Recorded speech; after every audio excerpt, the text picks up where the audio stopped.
pass it to Bree. I'll pass it to Bree so she can introduce herself. Hello, everyone.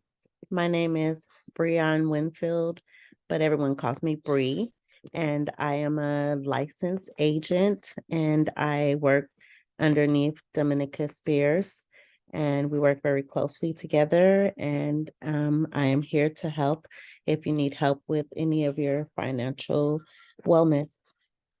Thank you for having me. Thanks, Bree. So I'll pass it to my other colleague, Kaz, for him to introduce himself. Good evening, everyone. My name is Casimir Gibson. Also go by Cas.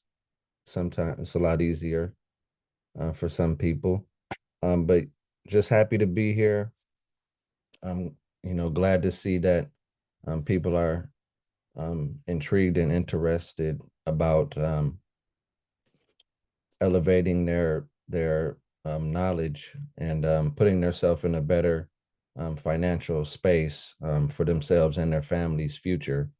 And I just want to thank Dominica Spears for allowing me to come share this space with you and everybody here. So looking forward to tonight, and let's have a great time. Thank you so much. So now I'm going to share screen, put it in slideshow. All right. So for tonight, we're working on the budgeting and saving. So this is session 2 out of a 3-part series. And then Liam, are you able to drop the links in the chat for them to access the materials? Yeah, I just did right now. Perfect. Thank you. So yeah, you should be able to access the materials, the handouts, the worksheets that accompany this series or this session tonight. So we're embarking on financial literacy and really talking about the importance. And so we've been on Zoom for a while now. Due to the pandemic, we are socially distancing, but that doesn't mean we have to socially distance ourselves. So if possible, please turn on your camera. It's really nice for us to be able to connect names with faces. Here are some of the common Zoom tools down here. So number 1, if you're looking to unmute yourself, you just press that microphone. And then the line goes away and then your mic is open and you'll be able to talk. Same with the video. If you click the video and the line goes away, your video is open and then we can see your face. Number 3 lets us know how many participants are here. Number 4 is the chat box. So if you have any questions or concerns, you can raise your hand and ask that way, or you can put your questions in the chat. And then we will make sure that everyone can have access to that question.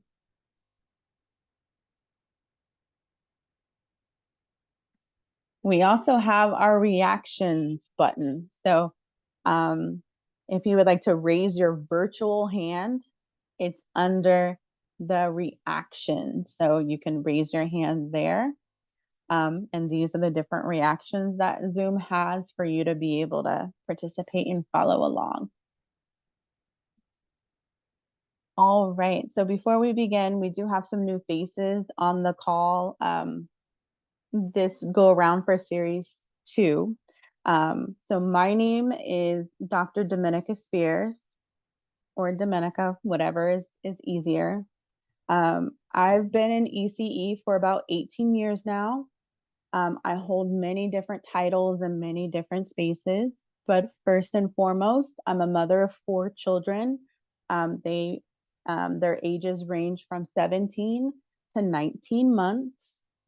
So my oldest is the reason why I got into ECE, with helping and supporting him through his Head Start experience. So I'm an ECE educator. I've held many different titles, from assistant teacher to lead teacher to site supervisor to center director, health developmental screenings manager. community engagement director in education, associate director of Black ECE achievement, many different titles in ECE. I am also a family resource center owner. So my family resource center is based in Solano County in Fairfield. So I own and operate a family resource center. Our target population is families with children 0 to 5. I'm also a family childcare owner. So my family childcare is in Fairfield.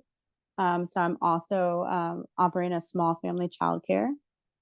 I also consult with different organizations that are in ECE, one of which is Department of Early Childhood, so DEC, that puts on a lot of the training and technical assistance for the city and county of San Francisco. I also do some consultation with West Ed, which is another larger agency that supports ECE educators. And I also do some work with some other entities, First Five of Alameda County and First Five in Contra Costa County.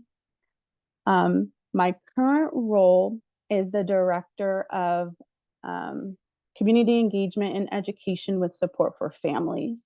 So that is also another role that I wear. And so our center is it's a nonprofit center. We've been in business for about 40 years, and we help support families in connecting them to either Golden Gate Regional Center or the school district if they have a suspected concern about their child related to a disability or special health care need. And I'm also a financial advisor, which is what brought me here today. And so I have a passion to be able to help others. And one of which is making sure that people have access to quality financial literacy and education to make informed and sound decisions about their financial future. So we are really grateful that Sarah has invited us this evening to come share some information with the community. So that way we can only help and uplift our community, because when we know, we can make knowledgeable decisions, and when we know better, we do better. So the goal is to be able to impart knowledge and share information so that people can make informed decisions later on and really support their planning. So we have 3 objectives for this evening. So through this series, this session tonight, we're going to understand more about the meaning of saving and why it's important, to understand what a budget is and how you can use a budgeting template to help you to keep track of your money, and then just gain an additional insight about your own personal relationship with money, because that's really important when we're talking about savings and budgeting. You have to know how you are connected with money. So our agenda for the evening and the flow for the next 90 minutes. So we're scheduled to be here until 8 o'clock. So we started off with our introductions. We went over our learning objectives. We're going to dive into our community agreements. We're going to discuss what is savings. We're going to discuss how you use a budget template. And then lastly, we'll end with understanding a little bit more about your relationship with money. So before I jump in, does anybody have any questions so far?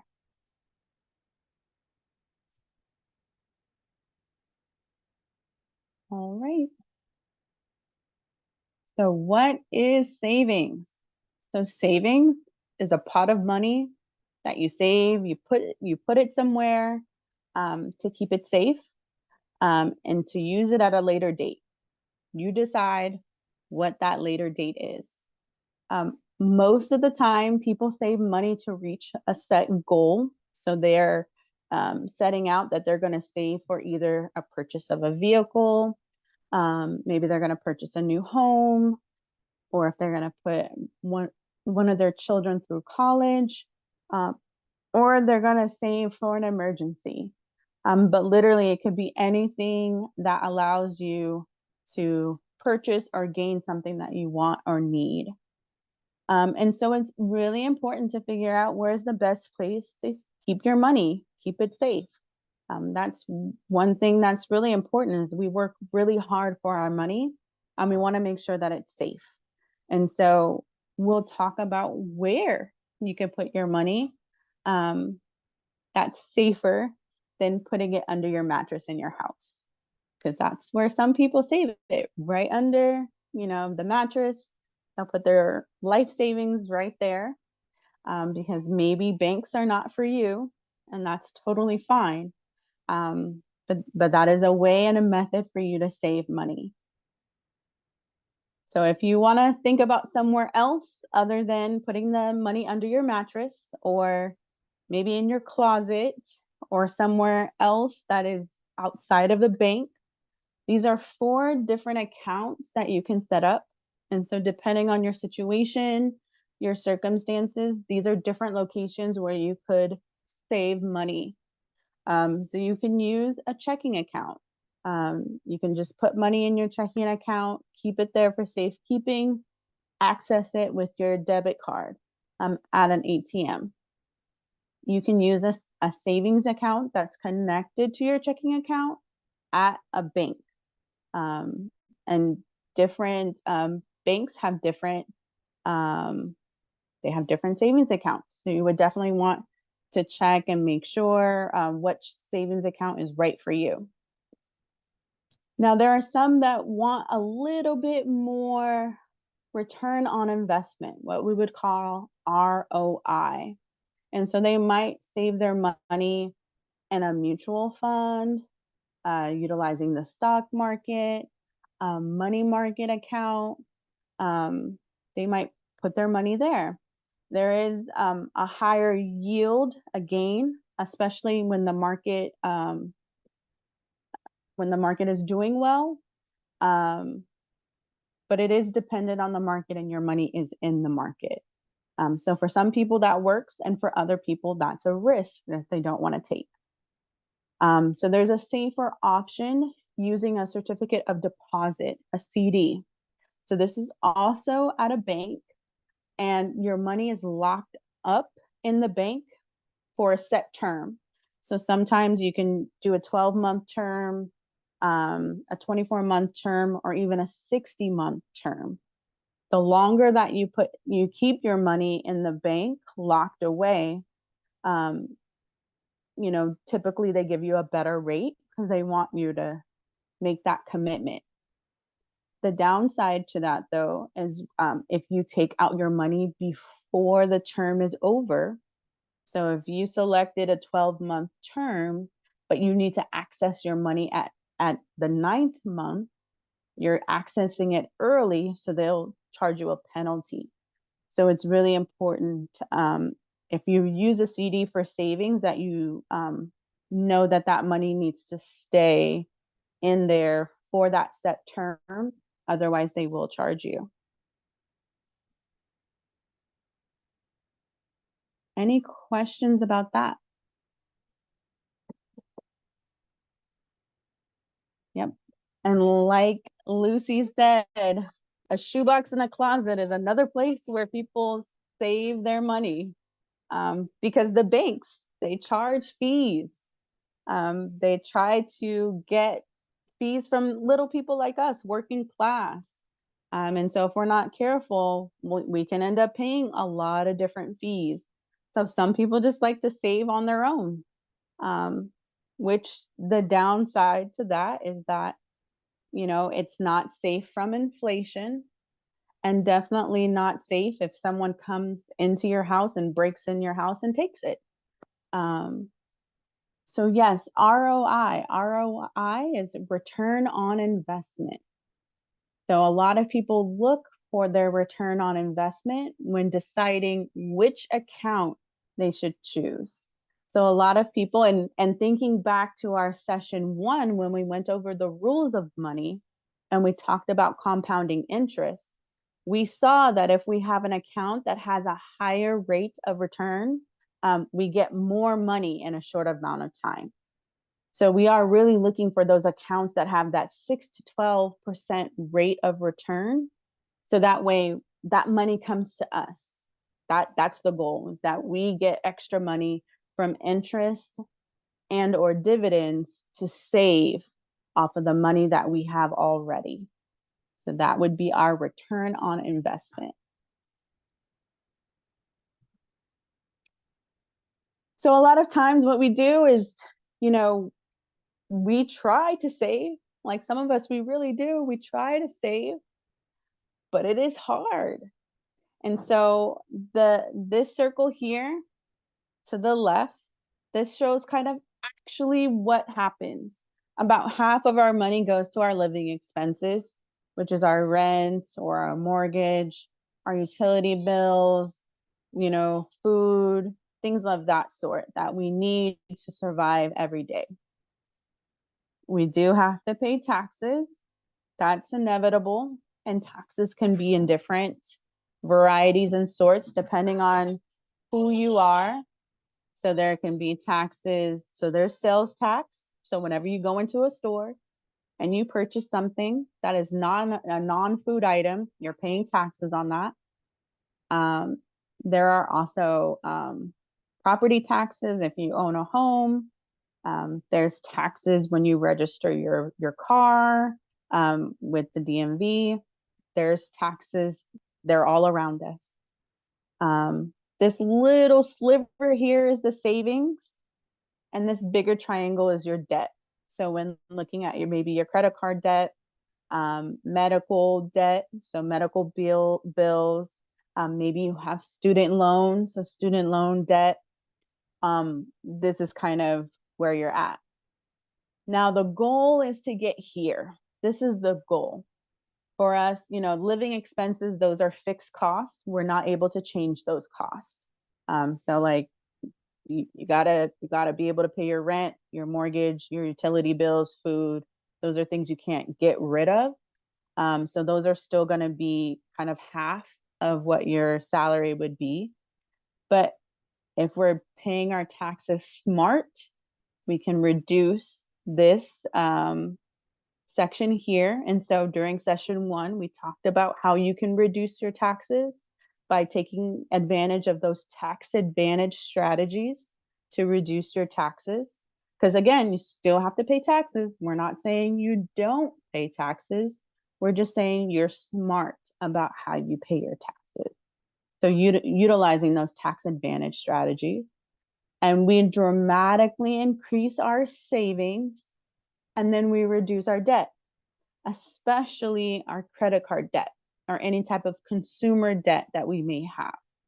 And we get rid of that student loan debt, and making sure that we, you know, go through the different programs and things that they have, especially as an educator. If you are working in a nonprofit, serving children who are at risk, you're eligible for the loan forgiveness program as a public servant. You're able to apply for that program. And every year you have to show proof that you're working with an organization that meets that target population. But at the end of 10 years, they will write off your college debt. So figuring out these ways in which to eliminate that debt so you can increase your savings. So there's a formula to this. Like, we're not just like randomly throwing out numbers. There's a formula, and it's called the 50-30-20 budget rule. So when we're looking at our essentials, things that we have to have that we can't live without, this should be comprised of 50% of our monthly salary or annual salary, depending on how you're looking at those numbers. But it should be 50%. That 30% is that the wants. So what do you want? And you really have to be able to understand your relationship with money to decide, is this something that I want or is this something that I need? Because if it's a necessity, it's an essential item, and so it goes into the 50% category. But it's something that you want or that will make your life like easier. So something like Netflix or Hulu or Starbucks or Pete's, we have to ask ourselves, is that an essential item, or do I just want that because it makes things easier? And then the 20% is savings. So we really want to think about saving at least 20% of our income. And that could be saving for a specific goal that we have, whether it's to purchase a new car, to purchase a home, or to actually have long-term savings, emergency fund, or even thinking about saving for retirement. But the goal is that you're at least putting away 20% of your income. Now, the question I always get asked is, how much money should I have saved for an emergency? What does that look like? And so it's recommended that you save at least 6 months of your expenses in case of emergency. And so the goal is not to be starving so you can save for the 6 months, that you do it in moderation so that it's between 10 and 20% of your net income to reach this goal. So it's savings over time.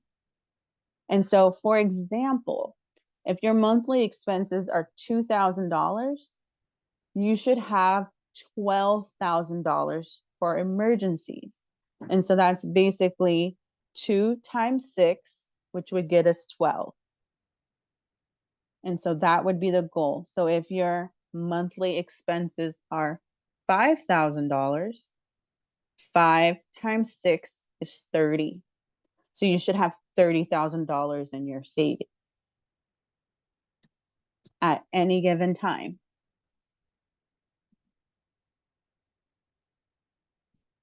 And so the graph that I showed before, yes, it is recommended on your monthly. So recommended the 50-20 rule, and I can go back to that. So the 50-30-20 is based on your monthly expenses. So monthly, because most of our essentials we calculate monthly.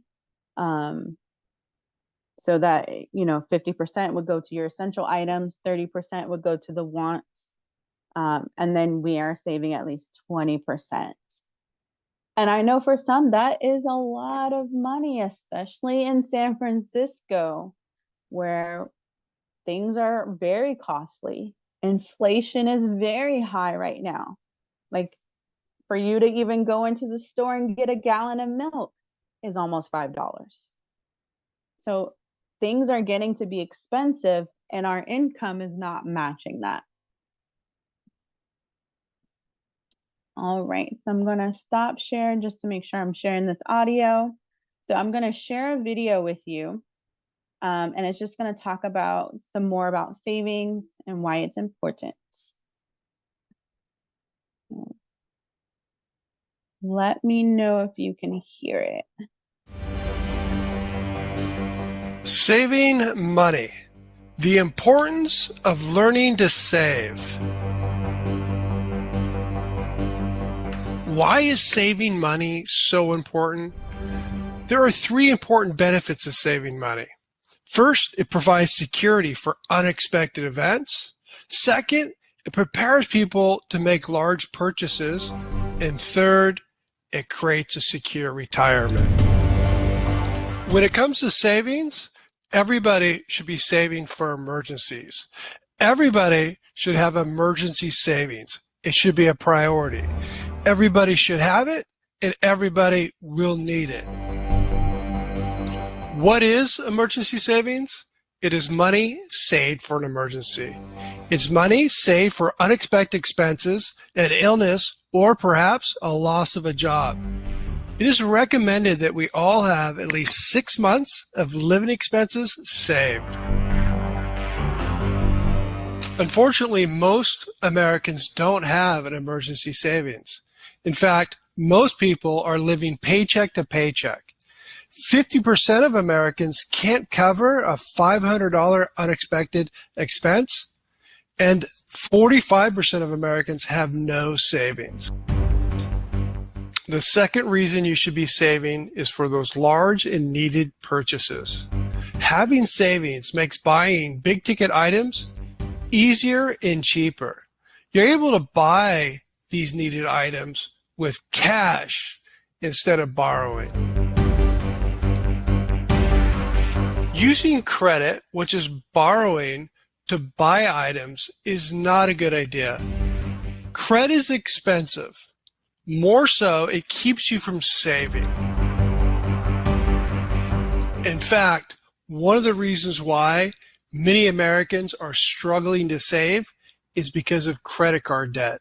According to Experian, the average American has over $6,000 in credit card debt. The third reason why you should be saving is for retirement. You may not think about it now because you're young, but eventually we'll all hit that age where we'll need to retire. And if you're going to survive, you need to have savings. What about Social Security as retirement? Be careful. You can't depend on it, and it will not be enough to survive. The average benefit a person receives from Social Security is $1,200. Though saving for retirement is critically important, most Americans are not doing so. 52% of households over 55 have zero saved for retirement. Unfortunately, America is facing a savings crisis. Most Americans over the last decade have not been saving enough. Don't fall in that trap. It's important for your financial security and stability to begin saving. Now that you've learned the importance of saving, the next step is to learn the strategies to help you save for your future and your security.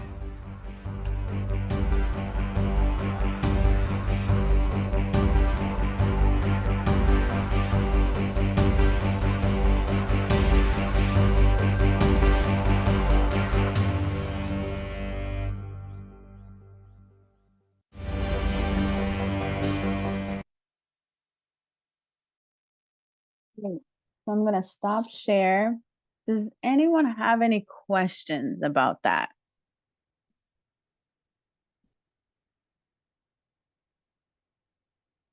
Okay. Well, with no questions, I'll take us back. So I would be remiss if I didn't talk about the wealth gap here in America. So I think we would be glossing over why I specifically got into the field of financial literacy and education. And this I embarked on during the pandemic because I was a family that did not have 6 months of savings. I had no idea. And then when I ended up getting terminated because I couldn't go back in person to work because my children were still over Zoom, I had to figure out how I was going to still pay for our expenses while I was unemployed. And unfortunately, my family, I didn't inherit wealth. And so historically, and I also invite those that have not taken implicit bias or uncovering Black joy with me through DEC, you should take that with me so you can learn more about the racial wealth gap and how it impacts families of color, but historically Black families because of the institutions and the historical settings of slavery, where this has all transpired. So over 400 years ago, Black people are still trying to close the wealth gap and have not been able to. So recently here, so the net worth of a Black family is less than $18,000 compared to a white family that is $171,000. So in knowing and seeing these numbers, but also knowing that I was a family that didn't have this wealth, that was problematic. So I needed to change my spending habits and needed to put a plan in place immediately. But I also knew that I was not the only one, that there were other people out there like me that needed a financial plan and needed guidance in order to get back on track. And so with me pursuing this as a career, I was able to do that for myself and my family. But it's important to have the knowledge because knowledge is power. So I don't want to gloss over this because it is important to know that all families are not structured equally based on the systems that we have of oppression that's rooted in America. And so I want us to know and understand that it's while we're doing this training and it's an individual training, we are a part of a larger society and a larger systemic issue. And in order for us to change that, we have to disrupt the cycles that continue to oppress individuals, specifically families of color. Now, I know you might be saying, well, I don't make a lot of money. So Dominica, I am not going to be able to find that 20%. Like, how do you do it? You know, what's the secret? And I will say part of it, if savings is not realistic in your budget now, one way to change that is to increase your income. And that looks differently for everyone. And so you have to figure out what works best for you. Personally, I don't like to work hard. I like to work smart, not hard. So you have to think about like what works for you. For me personally, all of the jobs that I work with, I don't really consider them jobs. I consider them to be passions of mine. So I like to be able to help others. If I happen to be compensated for it, that's even better. So you want to think about what you love, what you enjoy doing. And if you want to think about securing other income to increase your savings potential, these are 8 different routes. So that there's earned income. So everyone here has earned income from working. So this is income that you get from working a job. There's profit income. So if you like to sell goods, make goods, you can sell those for a profit to increase your income. There's also interest income. So if you lend money out to someone, so if you are saying, here, I'm going to give you $5,000, but you need to give me back 5,500. So I'm going to give you the 5,000, but I'm going to charge you $500. You get $500 and that's the interest off of the money that you're giving to someone and lending them. So that's interest income. There's royalty income. So if you trademark or copyright your idea, and this can range from anything, from making a book, toy, game, service, good, anything. You can get royalty income by allowing others to use your idea for a profit.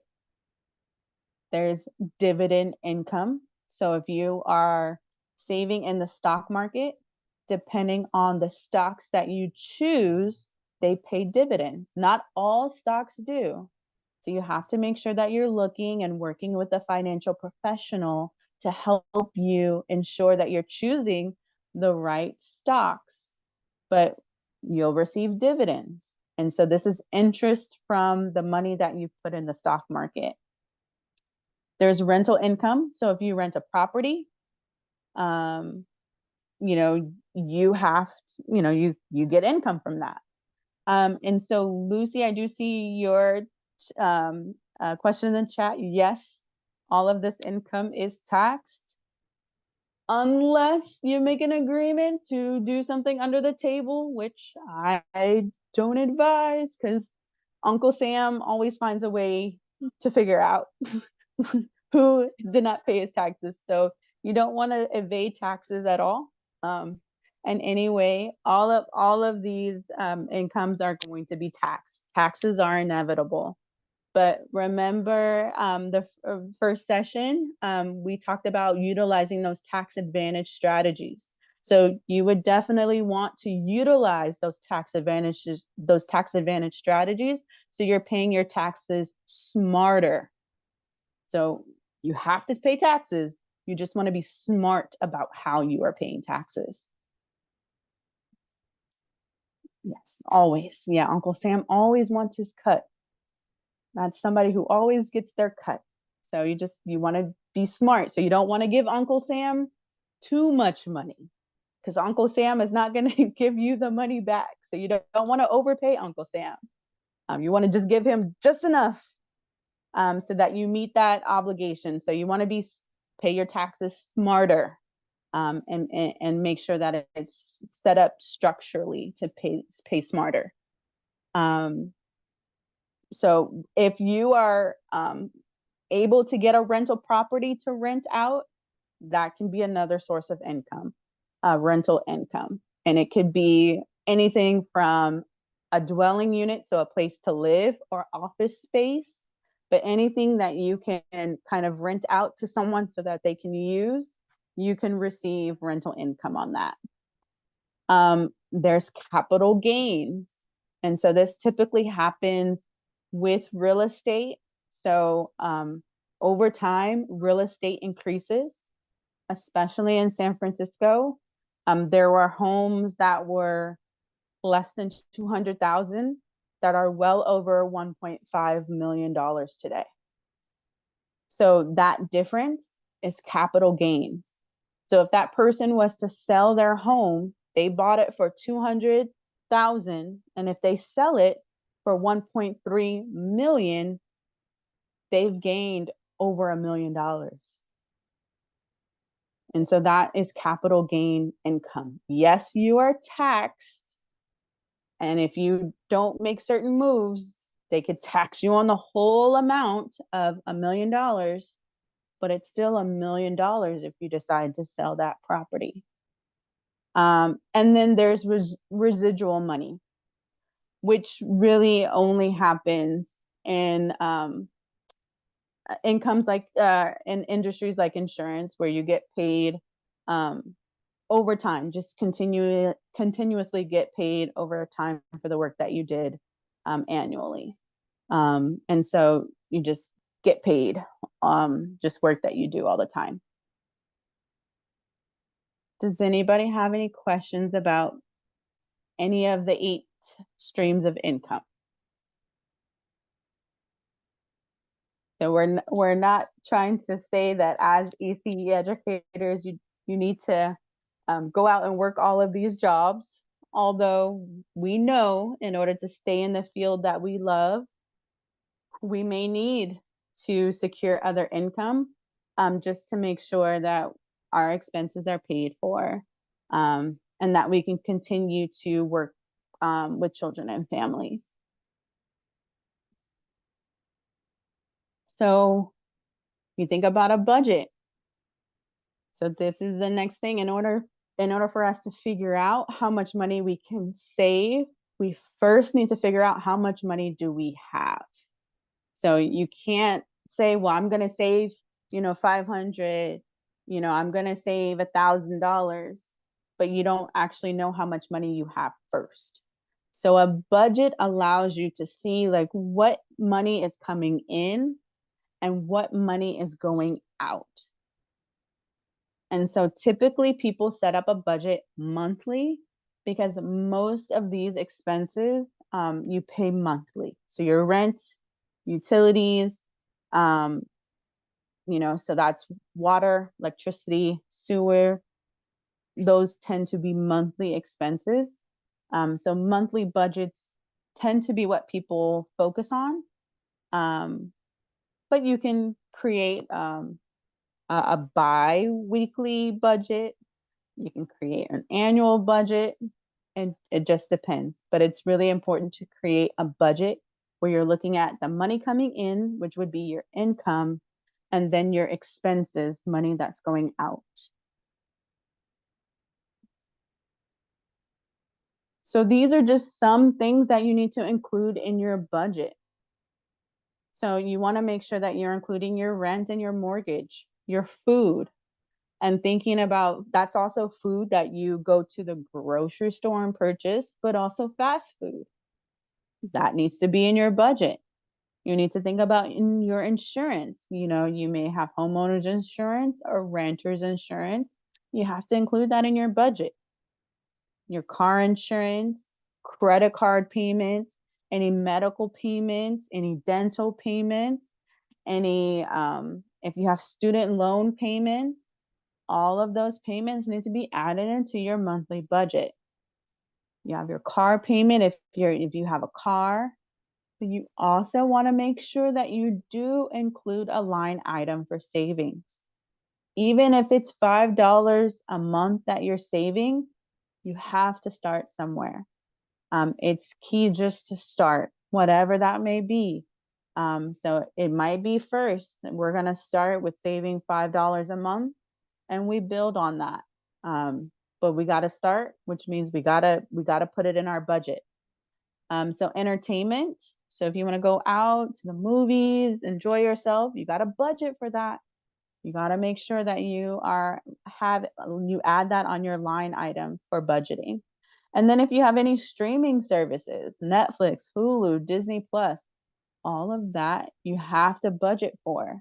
So anytime you're paying money out of your pocket, you should be budgeting for that. So at the end of the day, you're able to say, I know exactly where all of my money went because I budgeted and I planned accordingly, down to the last cent. You should be able to know where your money is going, because that's the only way that you're going to be able to adequately save, is if you know where your money is going, you know how much money is going there, and so you are aware and mindful of your money. So there are different budget worksheets. And this is an example of one. And I'm going to actually stop and share another screen that has the budget worksheet that should be in your folder of materials. So it should look like this. So this personal monthly budget is a form that could be edited. So I encourage you to go through this individually and identify your income.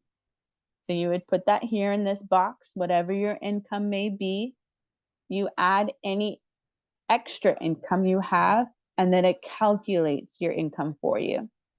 So let's say per month, you're getting $4,000.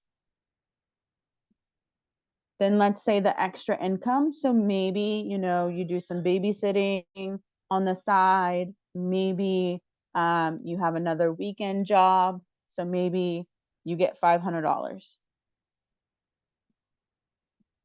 And so our total income would be $4,500.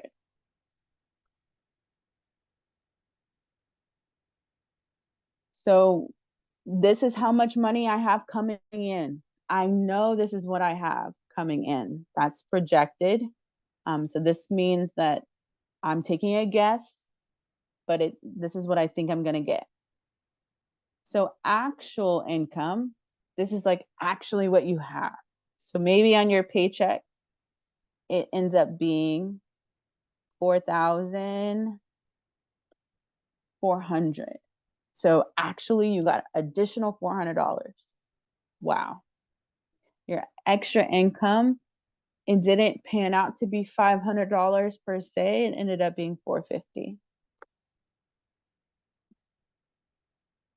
So then the numbers change a little bit.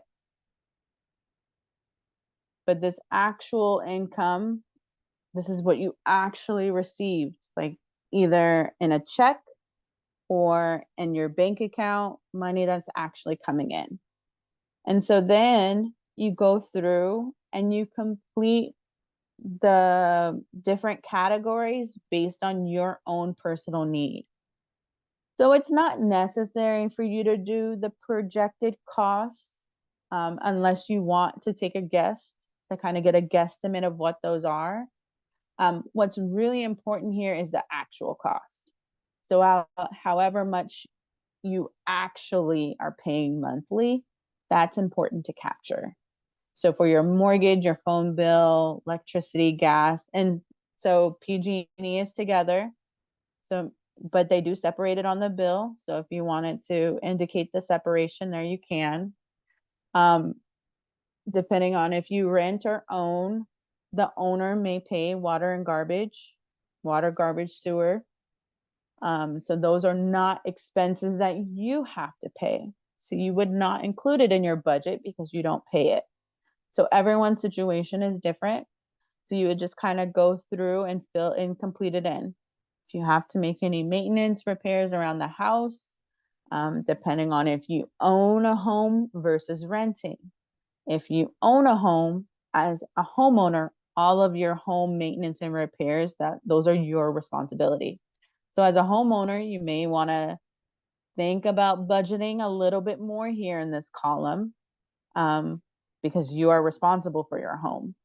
Where renting, someone else is responsible. So you have a landlord, or you may have an actual rental company where you can go to and request things to be fixed, and then they fix it for you.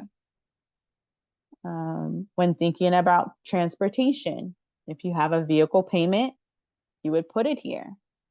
If you take the bus, you would put it there. Any type of insurance, any licensing fees. In the state of California, all cars that are on the road, they need to have valid registration and licensure.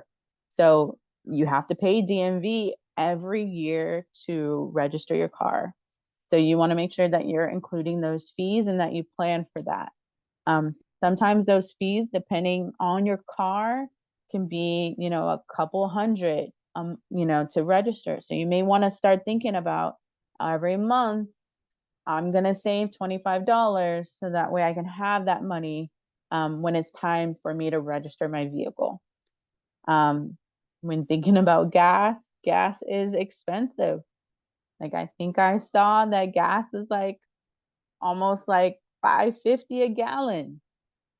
You're doing a lot of driving.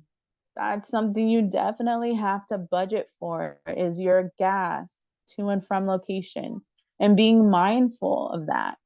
The maintenance on your car, depending on the type of vehicle you have, you may want to think about and adding in oil changes, tire rotations, tune-ups, because when your car is running smoothly, it's running nicely, it doesn't expend as much gas. So it's all a trade-off, that when your car is in optimal condition, it will run better and it will save you more in gas. You want to think about the different insurances and savings. You have to include that there. So if you have homeowners insurance, you have car insurance, life insurance, any other insurance, sometimes you have pet insurance, you have phone insurance. These are all things that you have to capture on your budget. Again, food, so groceries, dining out.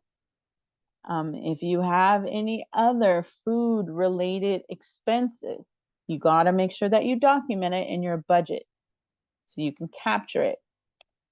Now, when thinking about your pets, because pets are like children, they're part of our family, but they don't, they come with expenses as well. So you have to think about food for your pet, because not all pets eat table food or human food. They might eat dog food or cat food. We have to budget for that because we have to purchase that food for our pet. Any type of medical. So we go to medical doctors, but pets go to veterinarians. So they go to the vet. There are vet bills that you need to pay for. And so you have to budget for that. There's grooming. So to keep your pet healthy and looking nice, you have to groom them. You pay for toys. You also have to pay for their entertainment. So these are things that you have to budget for and make sure that you capture. There's personal care. So things for you, things for your family, your medical, maybe hair and nails, clothing, dry cleaning, if that's something you utilize, health clubs. So like 24-hour fitness and shape, all of those things. You want to make sure you budget for that. Any organizational dues. So maybe you belong to an organization or a union and you pay dues. You need to make sure that you indicate that there on your budget so you can adequately track where that money is going. So pet insurance would be under, so there's an insurance column where you can put your pet insurance under other, because medical, what they're really thinking about is like medical bills. So when you take your pet to the vet, sometimes your insurance doesn't cover it all. So you still come out of pocket. The thing about pet insurance is that you don't come out of pocket as much, but you still have some out of pocket expenses. So that is where this medical column comes up, the difference between what your insurance covers and what you have to pay out of pocket for your pet. That's a very, very good question. Same with humans. You may have a healthcare plan, an insurance plan, either through Kaiser or Blue Cross, Blue Shield. Depending on what kind of plan you have, it may not cover the total cost of your care. So you may have like what they call a family cost or an individual cost or share of cost. So you have to pay up for your deductible. So maybe your deductible is $5,000. So you need to come out of pocket that $5,000 before your insurance kicks in.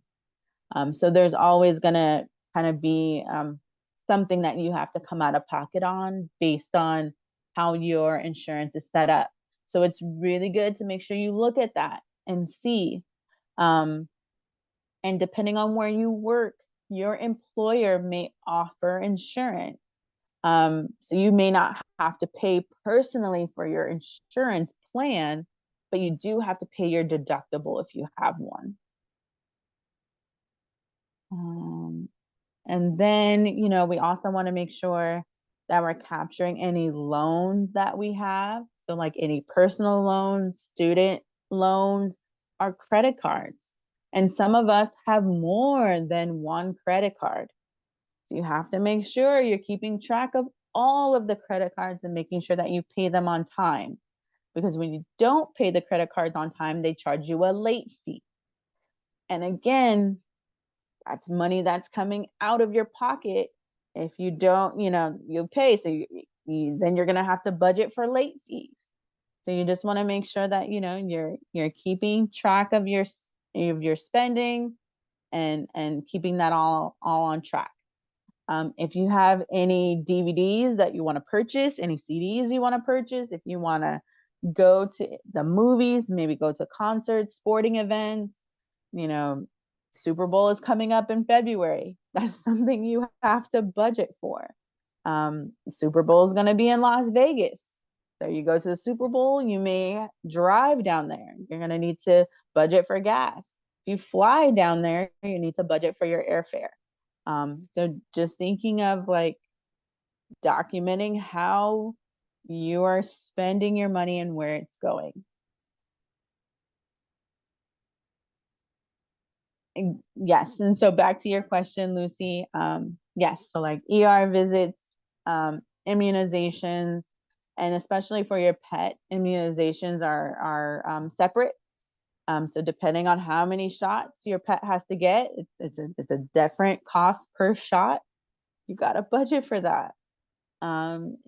Because like we have to get our immunizations as humans, especially children, when they come into childcare settings, they have to get their vaccinations.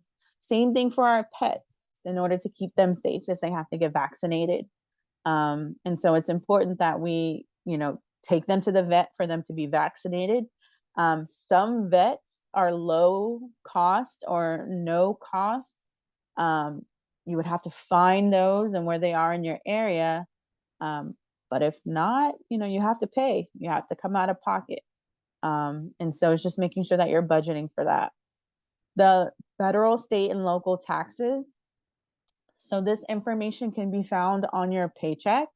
If you're, getting paid. So as an employee, you get a W-2 at the end of the year, and it shows kind of like what you paid for your federal tax, your state tax. And if you look at your paycheck statement, it breaks down for that pay period what you paid for your federal, state, and local tax there. So you want to make sure you're keeping that and you're documenting that, because there's a difference between your gross pay and your net pay. So your gross pay is like your salary, like what you're expected to get. That's your gross pay. So that's the money before taxes. Your net pay is the money after taxes. So after they took taxes out of your check, and the net pay is what is actually on your check.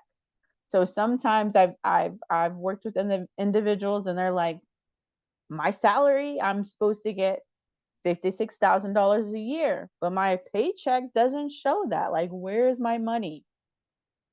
We go through and we look at the taxes. Oh, your money is there, but it's not there because it's being taken out for taxes.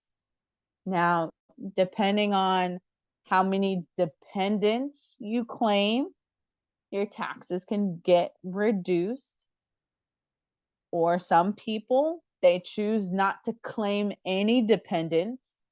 And then when they file their taxes, that's when they claim their dependents, and they get a larger return back, because the government, the government realizes, hey, we took too much money from you throughout the year. We need to give it back to you. So that is a tax strategy that some individuals use. And depending on your situation, you may want to use that or you may not. Personally, that's not a strategy that I use or that I take advantage of. But that's really important to know the difference. And next week, when we talk about retirement, gross dollars versus net dollars is really going to be key. So then we talk about, again, savings, retirement, or investment accounts. We have to budget for these, and making sure that we know how much money is going to go towards these expenses. So again, we have to start saving somewhere. Even if it's $5 a month, we have to start, and then we can build up as we move along. You may also want to donate. Right now, it's the end of the year. It's a tax write-off if you're donating to a nonprofit. You want to budget for that. You want to make sure that you're making note of how much money you're giving monthly or annually to a charitable organization, and keeping track of that. If you have any legal fees, depending on your situation, you may be having to pay a lawyer every month. You may have to pay alimony. You know, that sometimes that happens. And so you need to keep record of that because that's money that's coming out of your pocket and being paid somewhere else. And so the beauty thing about this template is that it will calculate for you your numbers, and it will help you to know how much money you really have coming in, how much money is going out, and then you will know exactly, okay, this is my expenditures, this is my income, how much can I really save realistically? That's the key that we want to be able to know, is how much can I realistically save? Because one of the things that will help you with is like, so as a financial advisor, what I do is I help people think about planning for their future. And so I help people to look at their budget and to get a realistic idea of how much can they save for their future. Because retirement isn't an age. A retirement is a pot of money that you have that will allow you to live on for the rest of your life. So you can retire at any age. It doesn't matter, as long as you have that money that's going to sustain you for your life. I don't know if you've went to stores like Walmart or Target. You have older people there that are greeting you. Their job is to greet you. However, they look well over 65. Now, if people were given an opportunity, most don't want to get up and go to work.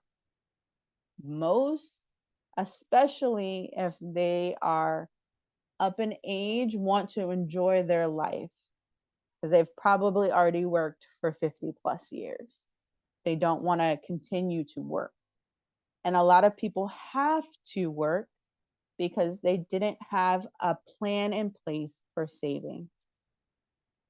Now, when the pandemic hit, March 2020, the world shut down. A lot of people had their money in savings accounts, specifically 401ks, 403bs. Well, when people thought the world was ending, they took their money out of those accounts. Stocks fell dramatically. And so that meant people, when they woke up that morning, they may have had over $1 million in their account. Turned out now they only have $350,000. So they thought they were going to be able to retire in 2020, and it turned out that they couldn't and had to go back to work to try to build up that savings again. So that is as we talked about in session 1, the stock market is unpredictable. You cannot predict the market. It's illegal to predict the market. And so you just got to ride the waves. And there are waves. There are highs, but there are also lows. And right now, the way that the stocks are going, we're still in a low period. And we're supposed to be like post-COVID, and the economy is still trying to pick up. So sometimes it can take years. For savings for luxury items like cruises and airfare, you want to make sure that you're documenting that under your entertainment category. Anything that you have to pay money for, money that comes out of your pocket, it should be on your budget. You should be trying to track those expenses. So in your folder, you have a copy of this template. We also invite you, though, to schedule time with us if you would like us to help you and walk through your individual expenses and to help you complete your budget. That's something that we can do with you. As a financial advisor, we can help you to do that.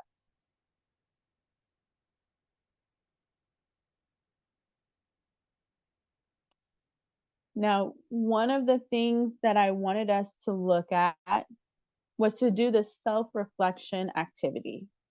So this is the money wheel. So in your packets, if you click on the folder link of materials, there's going to be a handout. And I want you to just really think about, to yourself, your relationship to money. And so 1 would be really close to here to the center. And as you go out, that would be closer to a 10. So meaning you're really confident around that. Whereas 1 is not so confident. And so this is an individual thing. And so you would be able to see how confident you are with the different categories. So I'm going to stop sharing. I'm going to bring it up, and hopefully you're able to access it in the chat on what it looks like. I'm going to share with you what it looks like so you get an idea. So this is the money wheel. And so this is meant for you to do individually. So this is not a group activity. So I would like you for a moment to think about, and you can take a piece of paper if you would like, and just kind of jot down the numbers. So when we're thinking about money management, I have a savings and I have a spending plan that I follow. So 1 would be, nope, that's not accurate at all. And 10 would be, yes, that's accurate to the T. I know exactly where my money is going every month, down to the penny. I can tell you. 1 would be, nope, I have no plan at all. Money comes in and it goes out, and I can't tell you where it's going. Some of us would fall somewhere in the middle, but it's important for you to have an understanding of how you are with your money management. So money and others. I have good boundaries and I feel comfortable about talking about money. So topic of money, it's a taboo topic. A lot of us don't talk about it. And even in some families, you don't discuss money. Because money, religion, those are topics of easily arguments that happen really quickly. But these are some topics we have to talk about. We have to talk about money. So again, rating from 1 to 10. 1 being, nope, I don't have boundaries. I don't talk about money ever, nothing. To 10 being, I have good boundaries. I feel comfortable talking about money, especially when it comes to other people in my life.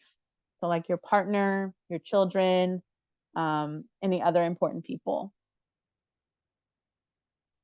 Then there's the money map. I have a step-by-step plan to reach my goal. So 1 being, nope, I don't have a plan at all. I don't know how I'm gonna reach my goal. I don't even know what my goal is. To being 10, yes, I have a plan. Yes, I know where I'm going and how I'm getting there.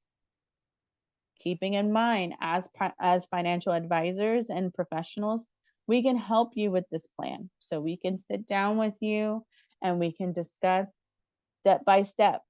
These are your target numbers. These are your goals. And these are the steps that you have to take to reach your goal. We can even talk with you about, is your goal realistic? So if you want to save $5 million, but you're making $20,000 a year, yes, you can reach your goal, but how long is it going to take you to reach your goal? And how much money are you able to set aside to reach the goal? So we can help you to determine, is your goal realistic? What is the time frame that it will take you to reach that goal? And really help you to plan it out. There's money security. I have savings to withstand financial setbacks. So this is your emergency savings. Do you have an emergency savings where if you lost your job today, are you going to be able to be okay for the next couple of months while you find something else?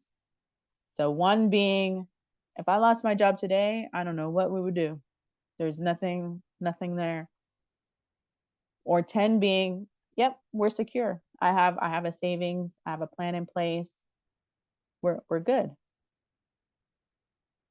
Then there's money behaviors. my behaviors match my goals and priorities. So you cannot say your goal is to save when you spend and buy everything you see. That can't, your behaviors don't match. You can't say I'm trying to save $500 a month, but yet and still you're buying the Starbucks, you're going to the movies every night, you're going out to eat. Your behaviors don't match. So 1 being, my behaviors don't match, they're all over the place, to 10 being, no, I'm on track, I have a plan, and if I said I'm saving, my behaviors show that I'm saving. Money beliefs. I understand my money beliefs and how they impact my behavior. So we all believe different things about money depending on your cultural background, your beliefs, you know, individually, your family, your community. But it's important that whatever your beliefs are as an individual, it matches your behavior. So like, if you believe like, you know, that savings needs to happen, well, your behavior matches that savings need to happen. So then you prioritize saving when it comes to planning or balancing your budget. So 1 being, I don't even know what my beliefs are with money, to 10 being, I understand what I believe about money and my behaviors match that.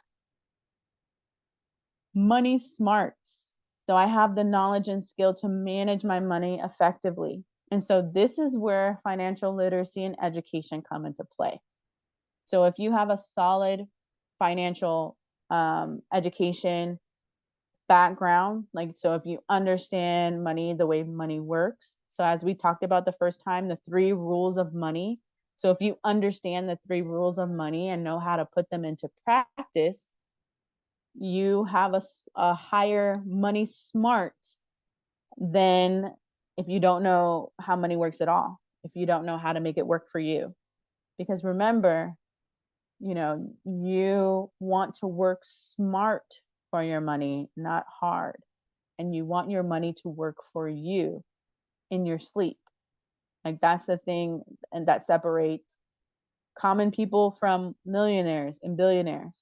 They have their money working for them in their sleep. So you want to be smart about it. You want to think about your goals, specific goals that are tangible, whether that's to buy a house, whether that's to buy a car, whether that's to send a child or a grandchild to college, identifying what those goals are, figuring out that target, and then deciding this is the plan I'm going to take to help me reach my goal. And anything else that we haven't discussed, those are important. So maybe you do want a column around college savings. Do I have an understanding of college savings and what it takes to save?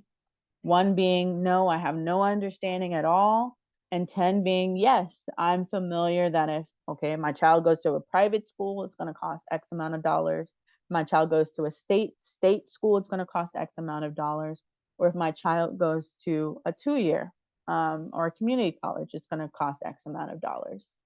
So these other categories you can fill in as you like. But we would like you to just take a moment and really think about your relationship to money and how these topics really impact you.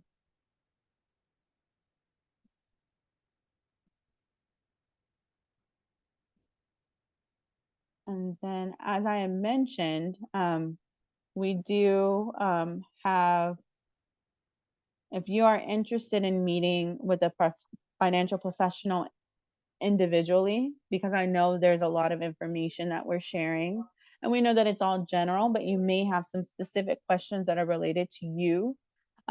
You can complete the Google document that we just dropped in the chat, and we can schedule with you some individual time. Myself, either Kaz or Bree, we can work with you to get your plan in place, go over your budget, because again, we can't save unless we know how much we have. So we can't blindly put money towards savings if that means that we're going to be homeless because we didn't pay our rent. So we want to be mindful of what our essential costs are, how much money we're putting towards our essential costs, and then making sure that we're following that 50-30-20 rule if possible. But I know San Francisco is very expensive and we may not be able to follow that 50-30-20 rule. But we want to make sure at least we're putting forth our best effort into saving if we can. But we first need to budget and figure out how much money we have to save. That's key.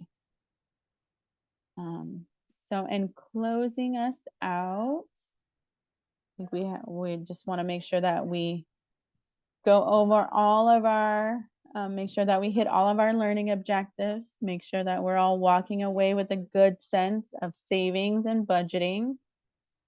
So today, hopefully during our session, you were able to understand the meaning of savings and why it's important. You were able to understand and you're walking away around what a budget is and how to use the budgeting template.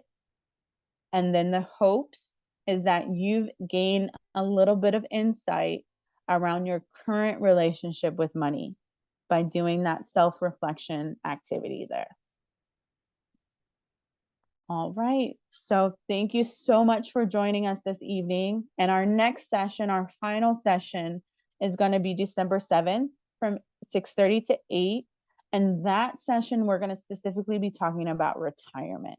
So we're going to close it out with retirement and really thinking about foundational skills to save for retirement. All right, well, thank you so much for being here on a Thursday evening after a long day of work. I appreciate those that showed up.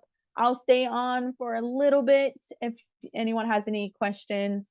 But thank you so much. Thank you to our interpreters. And we will see you next week. Bye-bye.